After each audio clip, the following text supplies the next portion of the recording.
The resume gap between stealing $2.2 million and getting hired to do bookkeeping, again, was 0 days. For the next 10 years, she treated it like her own. And I think they're talking about the money. Starting in 2014, she began creating LLCs, fake companies that perform no legitimate business, and writing public funds directly into their accounts. Then she'd move the money again from those accounts into her own. She did this 187 times over a decade. Listen to this, $38.7 million. What? No way. How? The police have been actively monitoring his social media accounts. Oh, no. So then a SWAT team shows up. Are you kidding me? This is The Bad Hire, the show with the best stories about the worst employees. We fired him, of course. People are crazy. It's like an HR nightmare. Right? One bad hire stole all of it. Crazy stuff. She got what she deserved. Oh. I'm your host, Ken Monroe, and every week we dive into real-life stories from the wild world of work and what can happen when the wrong person gets the job. These stories aren't just crazy, they're cautionary tales about lessons learned the hard way. Let's get started.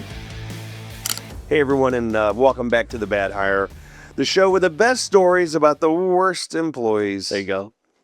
Not my favorite line. I'm back today with Morgan and Nathan. What's up, guys? Hey, What's up? How you guys doing? we're back. Good. Yeah, super. Yeah. And Nathan, tell them why we're here. Oh, it's me this time? All right, that's fine. That's Morgan, you want to tell them No, why we're here? We're here to tell the worst hiring stories Yes, that were either sent in to us or found somewhere. you got it. Okay. Tell them about the contest. There's a $10,000 giveaway going on right now for the worst hiring story. So make sure you guys send us your bad hire stories, or you can get on a call and meet with one of our producers and tell us over there. Yeah, so it was the best of the year, so we're coming up on Yeah. Almost a year. Is that about crazy? 12 weeks, I think. Yeah. Yeah. Less than maybe 12 weeks. Yeah. We're on show 40. 6 So- 7 weeks. Really, couple weeks. Give or take. Yeah. Yeah.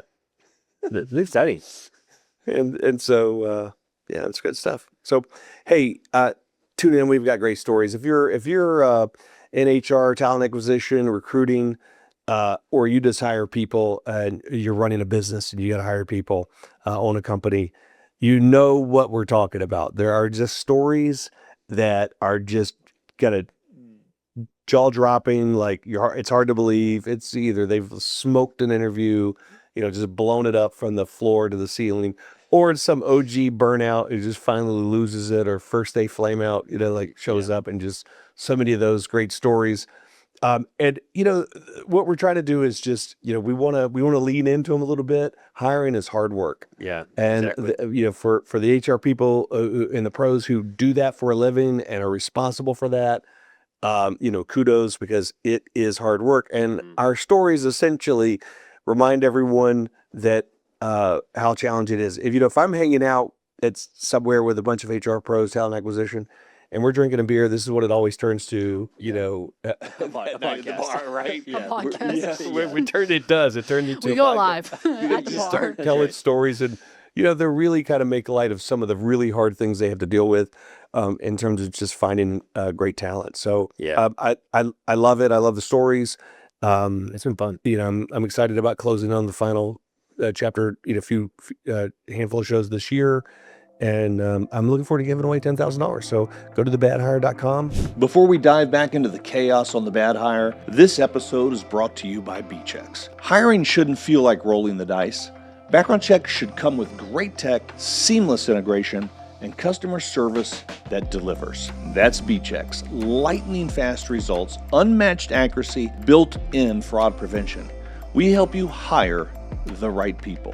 Now, BChex plugs into over 100 HRIS and ATS systems, so your background checks run smooth, fast, and backed by top-level service.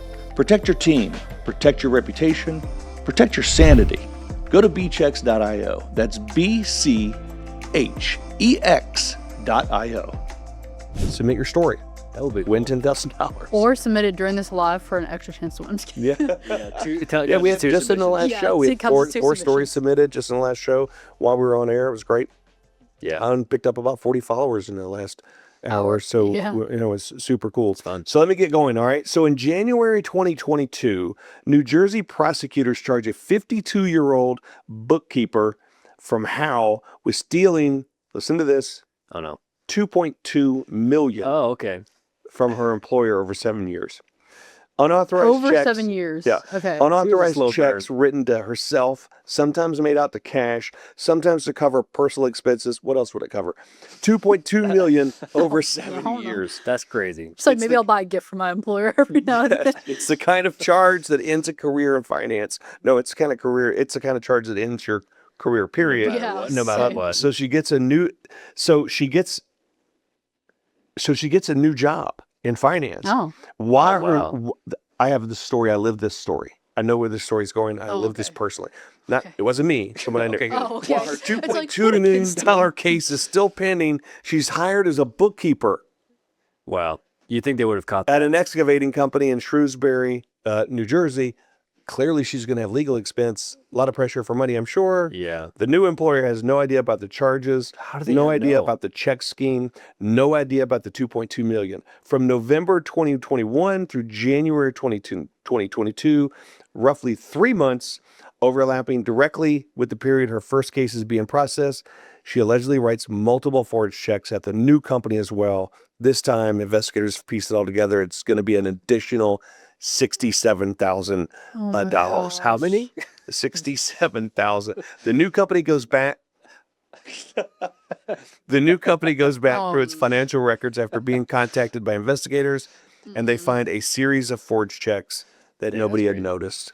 Combined not total catch that? across both employers, approximately $3 million. Wow. The resume gap between the resume gap between stealing $2.2 million and getting hired to do bookkeeping again was 0 days. Wow. She did not hedge. She did not try a different industry. She just got right back on the horse, started up somewhere else, and just kept going. So Wow. it was literally something psychological, like Yeah. psychopath, to be able to.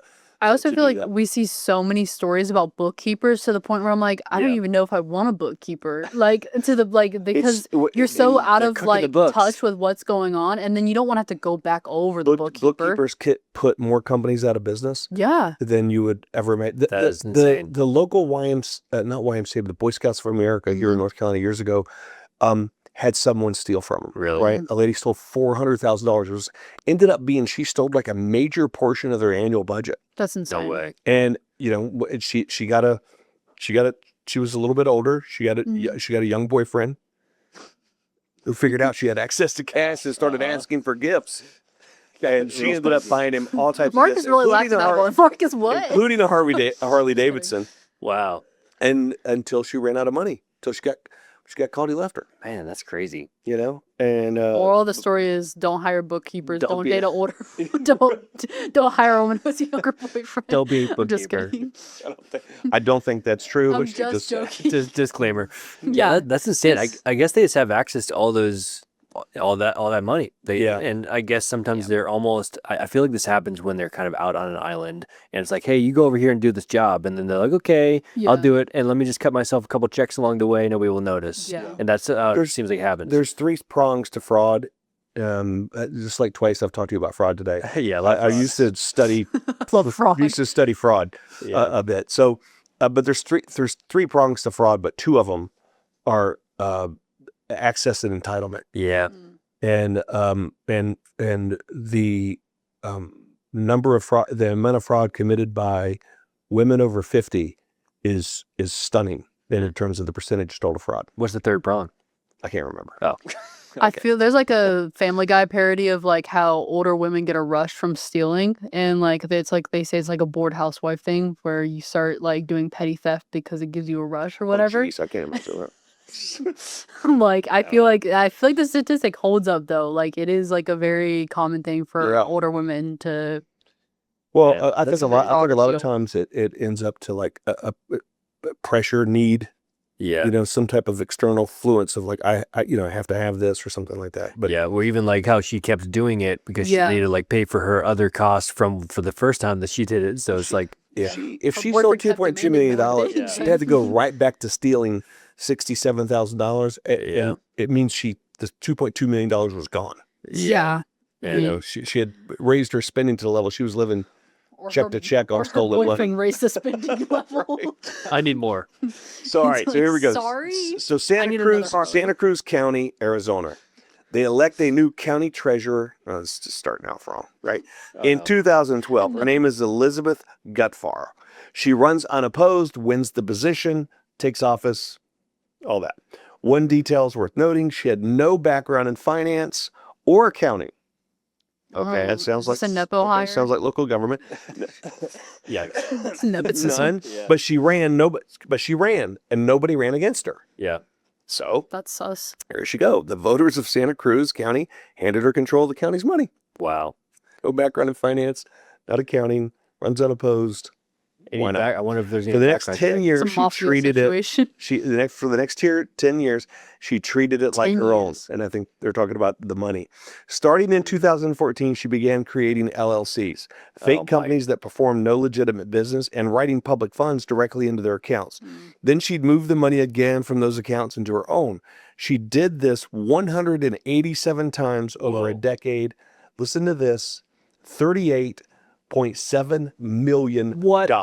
No way. How? Good How did God. nobody notice? The money went towards real estate, renovations on her family ranch, expenses for her cattle business. Her kettle business? Cattle. Oh, cattle. And at Okay. least- Kettle corn. And at least No, 20 vehicles. Dang.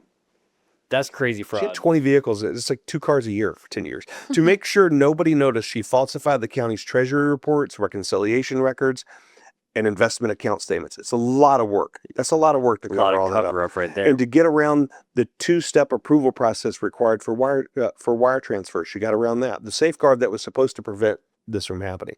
She used a login token of a subordinate employee so she could both initiate and approve the transfers herself. Man, she's a whole She was the operation. county Yeah. treasurer. She was supposed to be the safeguard. Wow. When it all came out, she pleaded guilty to embezzlement, money laundering, and tax evasion. She had also never reported any of the stolen money as income. So she took in, what was it, 38.7 million? And she reported she was making 50 grand a year or something. Right. Like, so oh, she never good. reported it as income, which is kind of funny to think about. Yeah. If the IRS came after you Yeah. for $38 million in income. There's no audit of the fact that she's living like a $40 million lifestyle while Yeah, I she's was gonna making say, 100 like, grand. it's like they didn't know. It's like she Yeah. had 20 cars. How did people not That's see a what's lot of going to that different When cars? it came out, she pleaded guilty to embezzlement, money laundering, tax evasion. She never reported that. The federal judge at her sentencing looked at her and said, I sentence people every day who come into this country fighting for their lives, fighting to put food on their table. You don't have that. There's nothing here. She was sentenced to 10 years in prison and in order to pay back $51.8 million. She had no finance background. She ran unopposed. And for 10 years, nobody checked. Nobody See saw if- anything. Oh, gosh. That's insane. That's insane. I wonder what that process is for. You just become an elected official and they're like, okay, well, we only have one candidate, so you win. Yeah, it's like, Is that just how it works? Like, that's crazy that there's not more of a process put in place. But I guess sometimes it's like you just need somebody to take the spot. There's nothing Yeah. to do. I That's guess. that's yeah. crazy. That's a What's a earlier last episode. I said there's another fraud story. Somebody got away with it for 5 months, and I Yeah. said that seems like a long time. It is a long time. But then this person's This 10 person's years. 10 years, yeah. This is, I don't think this is uncommon in frauds that last Yeah, I a guess long time. A lot of times it ends up, they can only cover up the fact that they're depleting the amount of the money in the company. Once they start taking, there's never enough. Yeah, I Yeah. guess so. I mean, you think about it. If someone realizes they can take money and there's no consequence, they just keep going, going. and their needs just keep getting bigger. Yeah. And eventually, there's supposed to be $2 million in a bank account. There's actually zero. Yeah. And some owner finds out, I don't have any money. This bookkeeper took everything I had. It happens all the time. Yeah. Hey, listen, Casey's got a guest segment coming. I think we've seen a Casey video before. Yeah. You did a guest segment with Casey. Tell me about Casey. We also have some comments, too, that Oh. are coming in through the live stream that Hey, are everybody. up right now. Okay, cool. Crisscross Apple. What's up? Somebody said I paid cash back at a grocery store, forgot my money, went back. They pulled the camera, said an old lady was watching me the entire time when I walk off and took my money. Dang. No way. The old lady. Hey, I said a comment about the old lady thing and the thrill of it, and Kim was like, don't approve this message. Well, Maybe. thank you for Don't proving be- my don't be point. picking on Crisscross old ladies. applesauce. Yeah, Don't be picking old ladies, and then someone online goes, "Oh, one No, got me." I love old ladies. Yes. I like. They're just little beats. Wow, that's No, insane. I'm just saying like there's a statistic that like older women steal more than Yeah. Wow. like. I'll have to look and see if it is more, but I know it's. I remember looking at the study. It was there's an annual fraud report that's done by Fraud Association organization. I used to read it, and it's really Like interesting. the demographics. Of, So tell me about into it. Casey. He's the growth leader and strategist at Service Professionals. Yep. And they help trade company. They helps a trade company where he helps a trade company with their marketing, their recruitment, Yeah. their growth. I think you said he really enjoyed Casey. Was Yeah, cool. he knew his stuff because he pretty much he wears multiple hats, which we know a lot of these hiring people do. Yeah. So he like does marketing, does sales, does hiring, like tries to help the company grow essentially. And I think that they kind of help trades companies find the right trades people, Yeah. that kind of thing. And so Yeah. he knew what he was talking about. So I was talking to him about some of his hiring woes as he's trying to go out Go out and and grow this business. grow this company. I'm sure he's trying to grow it, hire the right people, and he's a short story here Yeah. about some people that he's Let's talked check to out and how it's Casey. not gone well. Let's check out his So, segment. so here's KCT. My last role, I was in a leadership position, so I did more full desk. I also did some of the sales work, got the accounts, but we had this engineer whose resume just looked like perfect, coming from a hot new startup. And he was like, "Oh yeah, I basically built it. I basically set all the infrastructure up, ran it full stack. It was my whole project. Didn't work out there. They weren't paying me enough. Classic. Didn't work out with that candidate, but we actually ended up talking to that startup later on as a potential client, and I met that hiring manager." And he was like, "Yeah, we had this idiot that I just fired, almost deleted the whole code base." It was this trying to take credit for it, and the lead engineer there was brilliant, and it was very obvious that the young buck was lying. But pretty rarely was I able to see the full like lying verification that was a lie. And we ended up being really cool with the hiring manager and did some good work for them. But That's awesome. Well, hey, at least I go a turned long into a win. Yeah, I mean, Casey is yeah, he's got good stories. He's a man of That's many talents. twice he avoided hiring somebody like where Oh yeah, he you know, gets the red it ended up flags. being, he missed, dodged a bullet or something. Yeah. just- He's able to sniff it out. sounds like the guy was trying to show somebody else that he had done all the work. So he was like, "Let me copy it all," and then Control A, and then he show and tell you, "Oh, he almost just deleted all the." Yeah, you can't mess around with the coding, and I feel No, like we for hear real. those stories of people trying to over fake their coding exaggeration, jobs. bro. Over Yeah. exaggeration is what we talked about the other day. It was like some recruiter. Remember that clip we looked at the other day, and some recruiter was telling someone how to lie Oh yeah, on their resume. Here's how you and do they it. were like, "Oh no, if you did something that improved something by 3%, just say 25%." That's Yeah. like, Look. what? yeah, That's like this guy's like, "Hey, if you built a little bit of the code, just tell Just me you say did the you whole thing." built- Yeah. Then you're in the meeting and you start asking questions like, you can't answer, Yeah.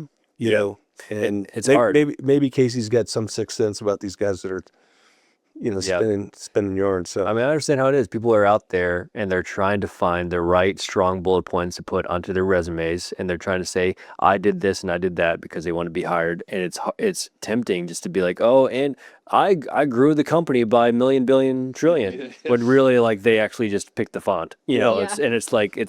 But then you actually, like you said, you get into that interview, and then to back up all the stuff you've lied about on your resume, you got to back it up with more lies, and it's just like it's just a better that's the part. strategy. That's like you take the guys that you take the recruiter's advice and you stack up your resume so you get through. Yeah. It's like at some point you're gonna, if you've really exaggerated like his recommendation, go from 3 to 25%. Yeah.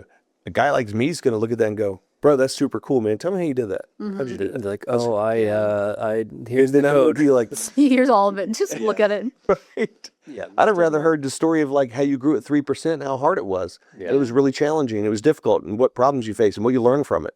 I'd have been like, I love that. Yeah, ideally, you just want to hire genuine people who are just going to tell you what they did and what they didn't do. Yeah. You know, but I think a lot of people get off the wrong foot of trying to make themselves look better, so they inflate everything they do. So I'm sure recruiters see this all the time, but you know, I guess when I'm looking at resumes and people tell me what they do, you know, they do resumes, they write resumes, and it's a long list of responsibilities, right? And rather than a long list of results. mm-hmm. And it's frustrating, but also when I read it, right, it's like these long lists of over-exaggerated responsibilities. Like I was an office admin, and you know, in the thing I was responsible for the strategic intent of the you know, marketing team as I sat in their meeting, and you know, and you're like, what was that? Like, we just this. If you read it, you'd be like, wow, they were near the CEO of that company, and they were really, really important. Yeah. You know, instead of just, you know, hey, listen, I crushed it in assisting some of the, you know, senior people there and keeping their days organized and keeping them on point and helping them out. And, you know, just like, I don't know, it drives me crazy. But then there's like those reference checks, like he's talking about, show a little bit more insight. Like, oh, actually, this guy almost broke our website. Yeah, That's right. You hear what actually happened. Who was that clip we did today? The one that you, Erin? Oh, Erin where she McGough, gave the advice. She was like trying to, I thought she gave good advice. Today. We should have her on the show. Yeah, she had some good advice. Yeah, she's awesome. All right, Morgan, what you got? All right, I brought on a temp to handle customer service calls. Pretty standard role. Customers call in with questions or requests. He helps them, moves on to the next one. Nothing complicated about it. Somewhere along the way, he decides that the calls are also a good opportunity to pitch his own private cruise sales business on the side. His private what? Cruise sales business. What? He's probably like a travel agent or something. He started it the night before when he saw the TikTok says start your cruise agency now.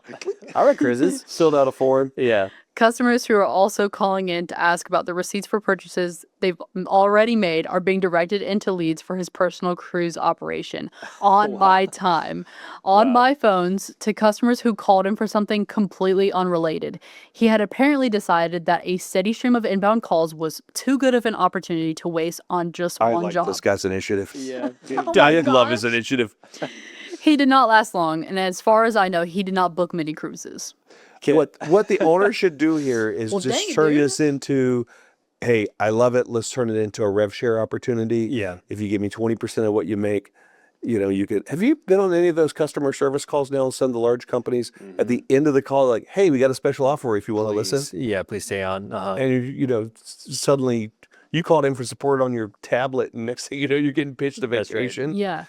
You know, it's the same. I mean, they're doing. Some I feel like type of lead everybody's gen, somehow revenue a share. travel agent to some degree. Somebody has some connection to. Can you imagine if one of the salespeople here were like, okay, hey, I'm calling you about BChex. Sorry that didn't work out. Can I interest you in a lead form? And here's Can I interest you in a a timeshare? timeshare in Boca Raton? You know, Yeah. like that's kind of on the side, like on your time. special deal. That's insane. I did not. You have to act now though while we're on the phone, or else. That was gutsy right there. That's funny. That was For real. gutsy. That's insane. Oh my goodness. All right, so that was my first story. This is my second one. So I bring on a brand new second lieutenant, fresh out of officer school, his very first commission. On his second day, I organize a get to know you meeting so he can meet all the senior government civilians he'll be working alongside. The room is full of stiff, no nonsense, mostly older professionals who have been doing this for a very long time. He stands up in front of everyone and announces he's prepared something. He then proceeds to go around the entire room, person by person, and tell each of them what they were doing the year he was born. Oh, Oh, geez. He had spent time researching everyone beforehand, LinkedIn, Facebook, public records, and had put together a thorough list. Births of their children, awards they'd received, previous deployments. He had even had one person's divorce in there. I liked it until then. I was like, oh, okay, this is interesting. Oh, he was like, yeah, when I was one, you were divorcing Sally. He worked his way slowly and methodically around the entire room, which included a number of high-level supervisors, systematically reminding every single person present just how young and inexperienced he was compared to all of them. Wow. The room was completely silent for the whole entire time. He then finally finished. I paused for a moment and said absolutely nothing about what had just happened and moved on with the meeting as none of it had occurred. I still don't know fully what to make of it. I had to excuse myself afterward to go laugh hysterically in the bathroom. what was he thinking? Like maybe this would earn their respect or something. Like, I mean, Go around every single person. If you think about it, if someone came, and that was their first deal, right? It just probably impression it of wasn't the you. right audience, is what it was. Because if someone did that and said, "Hey, I'm new here. You got a ton of experience," and when I was one, you were this. You had become a manager. You had done this, and you wrapped it up with some type of message. Yeah. That was like, I'm happy to be here. Yeah. I took the time to get to know each one of you and learn something about you. That can really come across great. But if your audience is just like, divorce is crazy. why did you just wait?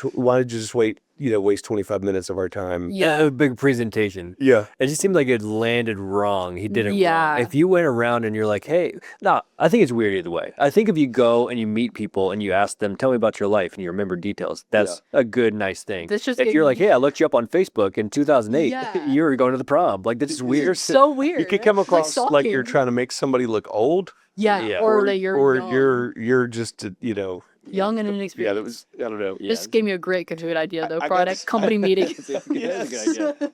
It's like when Randall was however old, I was X. Like, all Don't right. do that to me. Well, I won't. I want to keep my job. We have a guest segment with John.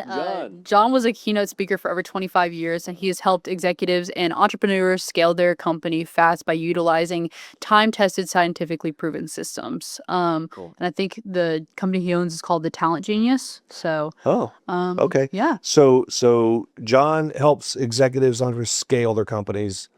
Okay, very cool. I love it.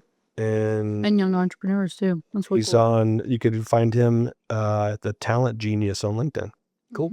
Not that long ago, I was asked to speak as a keynote speaker at 3 talent acquisition conferences. They're loaded primarily with Fortune 1000 executives. So they had done a survey prior to all 3 of these conferences. And what they found is that the 2 single greatest challenges that were consistent pretty much across the board were faster identification of talent and compressing or shortening the time to hire, because too many companies have a process that's too lengthy and it takes too many steps and it's too long. So when I'm standing in front of hundreds of people, the question that you would want to ask intuitively based on this feedback and based on these opportunities is to say, okay, if identifying talent faster is the crown jewel, the single most important thing that we need to master, how do you define talent? What actually is it? And then the follow-up question to that is, how do you assess? How do you identify? How do you evaluate to make sure that you are hiring someone with the right set of talents? Do you know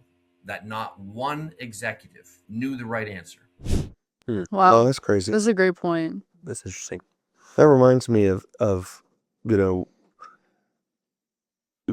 we talk about this in Good Jobs, our company Good Jobs. We have the traits and behavior assessments and how we go in and help companies assess and create what talent would be. What's talent look like? Talent looks like these traits and behaviors. Yeah. For a good fit for somebody. And potentially these set of learned skills alongside of these quality traits and behaviors. If I can get both, I have a really high chance of success. Yeah. But so few companies have done the work to go in and identify what are the traits and behaviors that drive performance in every specific role, and how can we assess those in advance, right? So I think that's in the hiring process, and use that as a data point to hire. So I'm looking forward to been redoing that company and that software. I'm looking forward to rolling it out in the next quarter or so. That might have not been John. Because wait, was that John? Okay, yeah. Sorry, the top just freaking out. Never mind. Yeah, Sorry. so the next Ignore me. I was the like, name change for the who's top. Glenn Gorman? Okay. That's my next Okay, guess. great. I was like, all right. wait, I thought that was John, but Yeah, so here we have it up now. So let me just play Blaine's clip if you're ready, Marcus. So this is Blaine Gorman. He's out in California. He actually lived 25 minutes away from me. Oh, we found crazy. out. It's so funny. So he's like head, talent people person at Kiva, who does a lot of cool stuff. They help like different things with refugees and all this really cool stuff. Look up. Nonprofit? Yeah, I'm pretty sure he said it was a nonprofit. Okay. KIVA. Look them up on LinkedIn. Oh, wow. So he's out there in California. That's awesome. But yeah, we had a good conversation. So here's Blaine Gorman. So I had a friend who I'd met at the gym. We actually had a lot in common. He'd graduated in finance. and decided, hey, I need a job in FP&A. And my company actually had an opportunity that was in FP&A. And I shared it with him and I was like, hey, here's the JD. Like, I would refer you for the job because I trust you, kind of thing. And this all went sideways. So essentially, still a good friend, but he ended up getting the role, decided it was like the right fit. The people internally trusted me that this was a referral. And he was in the role for probably 6 months before they started to realize probably not the best fit. However, he really liked the culture. It just wasn't the right fit for his skill set. And I think after kind of going into that year mark, they wanted to evaluate him some more. And essentially, he was about to go on a PIP and he had reached out to me. And he was like, hey, can we chat about this? And I was like, absolutely. So we talked about it. And I felt really awful. Like, I didn't set him up for success. I didn't set the team up for success. And then obviously for him, like, I didn't want to let him down. And I felt like in some regards, I kind of did. But essentially, it was, a few things that just really were not working. And knowing that he was potentially going to get fired, I just felt really bad in that circumstance. But he ended up transitioning out of the organization. He decided to move his kind of career in a different direction. Yeah, we had a good conversation about like these, recruiters, hiring managers. A lot of times they're put in a tough spot because they have this job and then they have a buddy who's looking for a job. Yeah. And they're like, hey, can you give me a job? And Yeah. and sometimes, they put themselves out on a limb like that and it just doesn't work out. But they're in a tough I spot. guarantee it's happened every single Referrals recruiter. are just a messy thing for that. You know, kind of as thing. soon as you lose your job, you're like, Oh, I know Blaine. I know Blaine. Yeah, He's a yeah, recruiter. exactly. Yeah. Let me see what he's got. So- Hey buddy, can you hook me up? So Blaine put his best effort into it, but he was saying we were kind You know of what I talking about like that's a about common Blaine, thing. and I think he represents a lot of people in talent acquisition, is how he just had a lot of personal responsibility and wanting the success of the role. Exactly. Yeah. Right. I mean, it's like That's a core trait. It wasn't like he just, hey, you guys hired him. I just referred it. Yeah. He cared about it. And I think probably Blaine would have cared if it was his friend or not. Yeah. Exactly. It's just he had that kind of vibe about him. It's like, his job is to find great talent, put it into place, and he wants it to be successful. Yeah. And when he sees it just kind of grinding and not, and there's just like this personal ownership of trying to figure it out, Yeah, that's the best characteristic of a good recruiter. And I think it's common, like you said, in a lot of them. The best recruiters I've worked with who've helped put me in jobs are calling me, emailing me like, hey, is there any update? Hey, I'm trying to put in a good word for you. Yeah. And that's why it matters even more that that people are legit, they're checked, they're put in the right spots, because these people are care. working hard, going on a limb for you. They care. Yeah. I mean, it's their job to hire, but I still believe that the majority of recruiters I spend time with, talent acquisition folks, really care about their success. They're not just checking a box or throwing somebody, just throwing bodies at somebody. They understand, their connection, their role to success in the business. Yeah. All right. So what else you got? Yeah. So I appreciate Blaine. He loved. Yeah. Thanks, Blaine. That was super cool. Oh yeah, I got a couple stories to read. So here's my first one. So I brought down a new hire, and his first day seemed completely normal. He got settled in, he meets the team, and he goes through their usual routine. So during lunch, this is his first day, he pulls out his phone and he tweets about his new job. He's excited. He's got first day energy. And he tells all of his followers about his new chapter of life. What neither of us knew is that the police have been actively monitoring his social media accounts. Oh, no. So then a SWAT team shows up. Are you kidding me? Dude. At my office not long after lunchtime. He was arrested on the spot in front of his entire new team. That's horrible. He was carrying an unregistered concealed weapon, and when everything came out, he pleaded guilty to a whole string of felonies, including robbing an elderly couple at the park, which is never good. Don't do that. Why is so much robbing this episode? It also came out that he had faked his entire resume to hide the fact that he had spent the previous 3 years in prison. A local shop owner had given him a fake reference to help him get the job, and I made sure that the entire town knew about that afterwards. Dang. Is that insane? That's It horrible. all happened so happy. Yeah. It's like He was "Hey, I like got a trying good to show job, his new everybody." job. The police are monitoring his socials. I feel bad for him. That's crazy. I'm like, hey man, he was excited to have a job. Yeah. Or it's like the TikTok we watched earlier was like, course, he your did lie boss to get follows you.